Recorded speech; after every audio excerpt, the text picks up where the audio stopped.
Welcome back for part 2. Before we begin, I'd like to show my swatches. Because my palette does not have color names, I use my swatches to determine the closest color to the reference photo. You don't have to do this, but it does help while you're painting. Now, starting off with a number 6 round brush, because this is worked in sections, we will start off with the top petal. And I'm going in with just straight water. This will help dilute some of the gray color that I'm putting down here. I don't want the gray to be too dark here, so that's why I put the water down first to dilute the color. And using a paper towel helps blot up excess color, so keep one handy. And I'm just building up the color as watered down as possible because I don't want it too opaque. If at any point I feel like it's too dark, I'll use the paper towel to blot up the excess paint.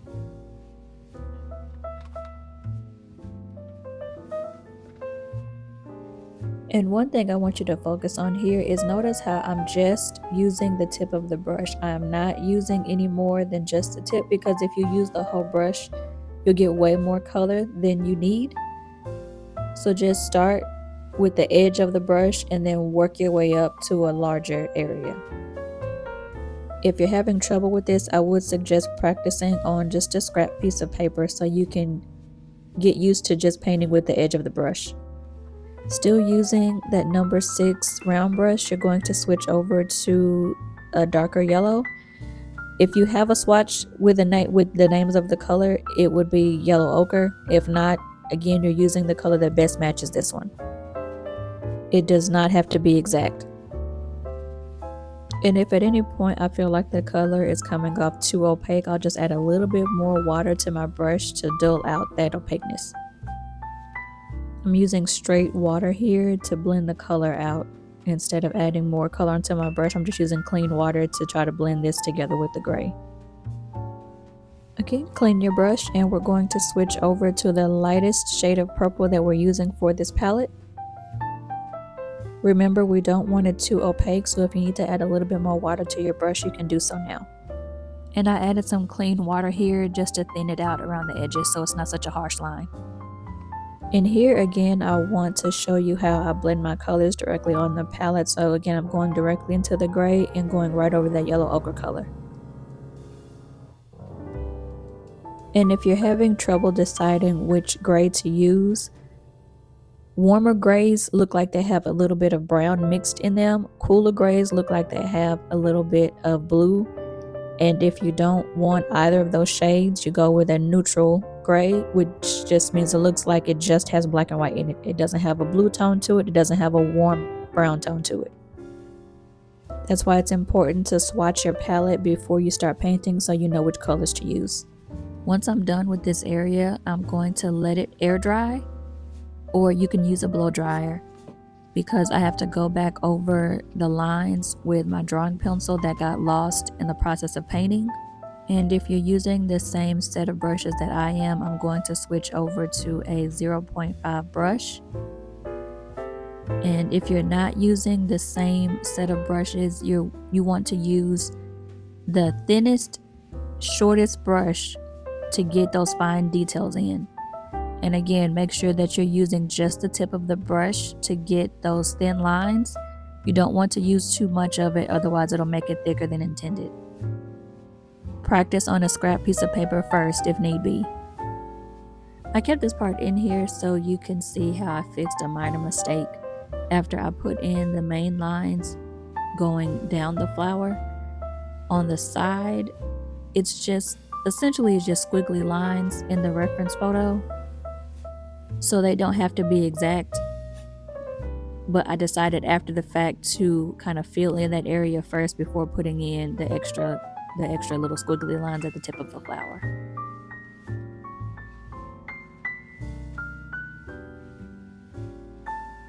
And as I said, for the little lines that go around the flower, there's no rhyme or reason. They don't have to be exact. Just try to make sure that they're not too thick.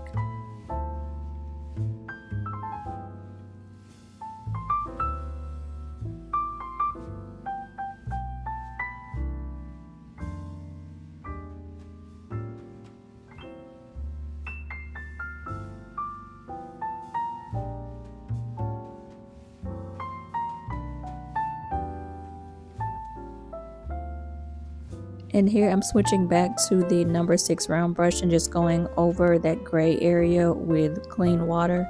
I just wanted to blur it out just a little bit more before I moved on to the next petal.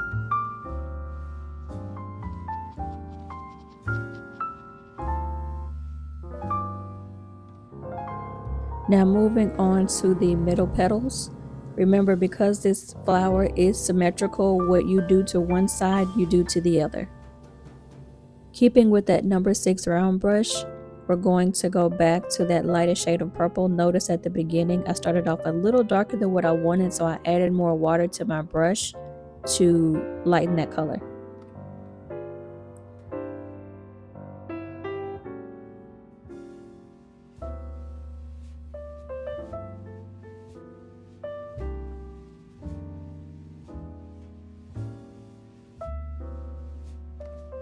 And like I said, because this is relatively symmetrical, what you do to one side, you do to the other. And with doing them both at the same time, it helped me not forget any steps. So if I would have done them one by one, what I would have done to one, I might have forgot another step with the other.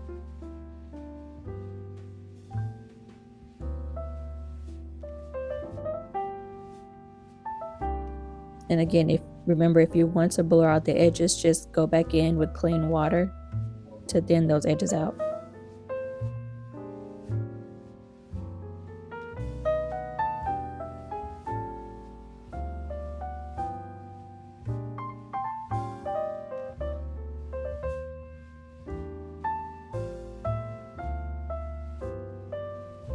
And I'm using this darker shade of purple to add a little bit of shadow on each petal.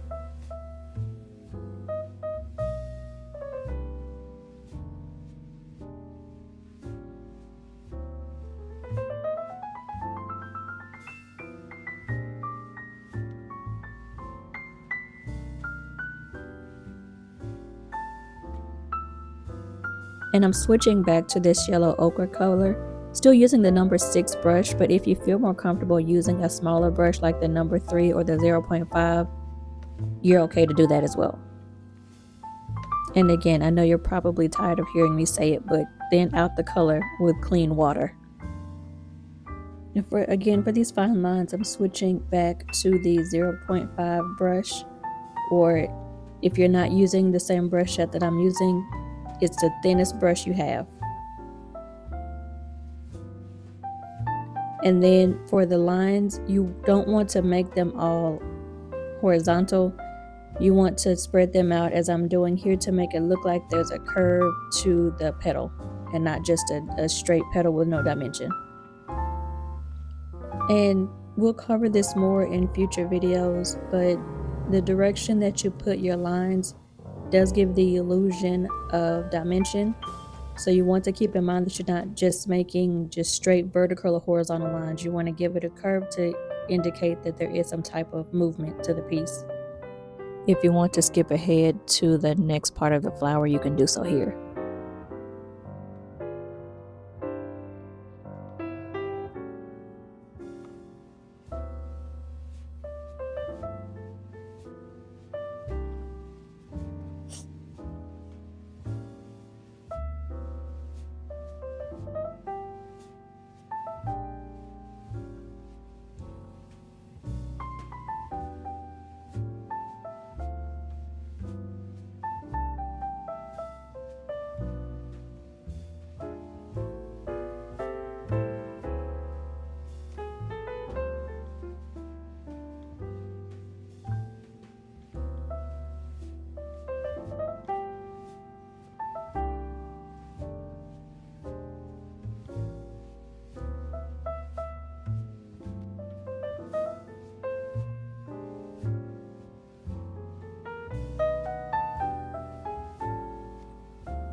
This is why it's important to use a smaller brush when you're doing very fine details. You will not be able to get this close with a number 3 or number 6 brush. Again, this is just me showing you how I mix the paint directly on the palette. I do not have a mixing board or a mixing plate that I use, so I'm just blending it on top of the color. Once you're done, you can easily just get a wet paper towel and wipe that off.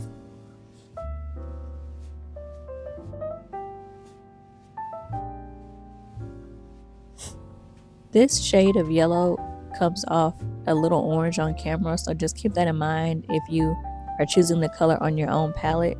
You're looking for a bright yellow, almost orange, but not quite orange. And as you can see, I switched back to the number 6 round brush. I'm going to show you in just a moment how I messed up. I wanted to keep that in the video so you could see how I made a mistake in smearing the paint while I was trying to blot it, and you'll be able to see me go over that. So it's not a big deal. If you mess up or go out of the intended lines, you can always go back and fix it.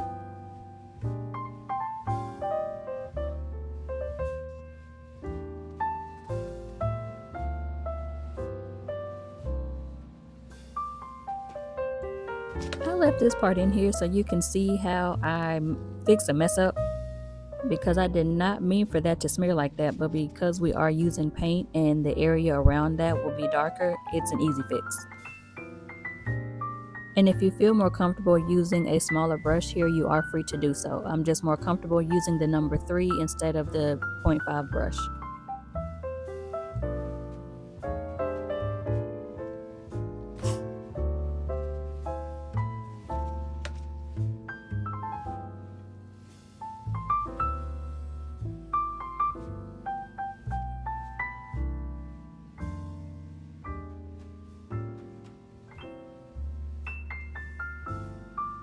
I diluted this with a little bit of water because I didn't want the color to be too strong. So you can either wet this area prior to painting or just make sure that you have an adequate enough water on your brush.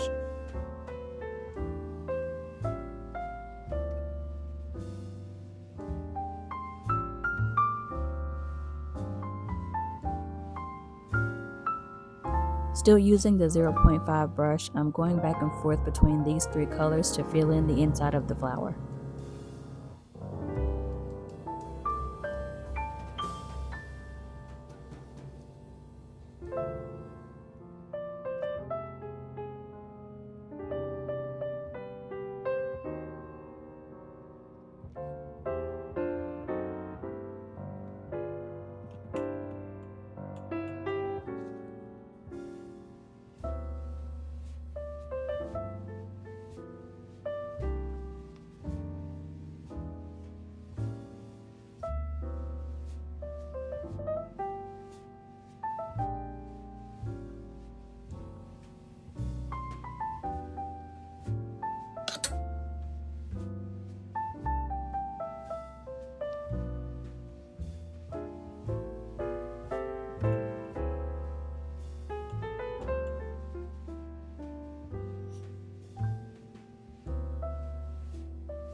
Because this is the darkest area of the flower, I'm using very little water and more color than anything on my brush.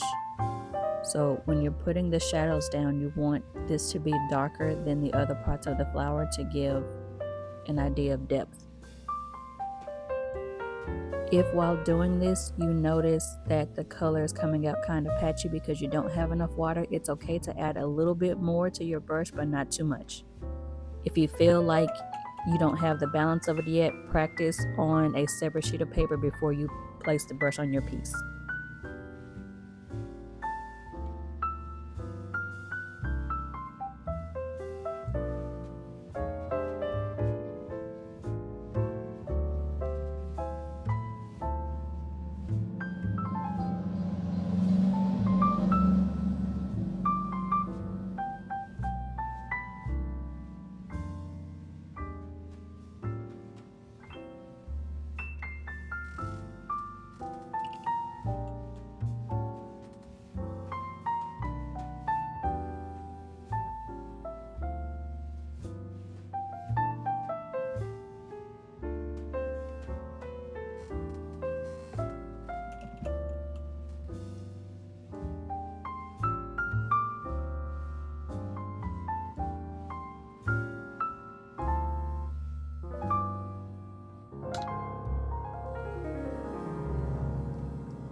For this final step, I'm going over the area with a light wash of gray.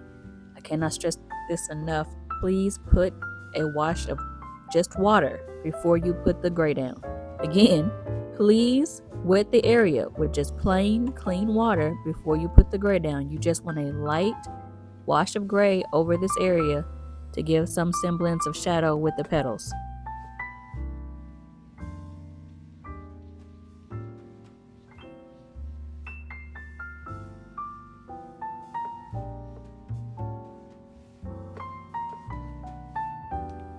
And that is all we have for today. If you have any concerns or questions, please leave them in the comments below. And I will see you next time. Go spread joy.